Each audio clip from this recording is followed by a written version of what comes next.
Day, mga kasimple, ito na naman, magluluto na naman po si Joshua. So, ito po yung baboy na pinapakuluan niya, halo niya po ito sa gulay.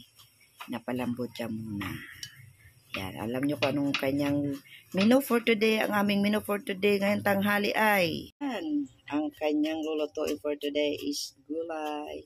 Merong kalabasa, merong talong, merong sitaw. Yan, naghihiwa po siya ng sibuyas, bawang. Tingnan nyo. Mas mabusisi po yan hiwa ng sibuyas tsaka bawang. Yan. Yan, magagata po siya ng gulay. At ngayon yung baboy nga po ang kanyang halo. Ito lang po ang kanyang gagamiting gata. So, hindi yung fresh talagang pinipiga. Yun lang. Ayaw lang yan ng magpiga. So, ito. So, wala naman kasing dito, yung kudkura na easy to, yung bang, nagata na agad. Yan. So, ito mo ang kanyang gagamitin para sa kanyang gulay. Yan, kain na po tayo, mga kananay. Ayan, luto na po yung luto ni Joshua.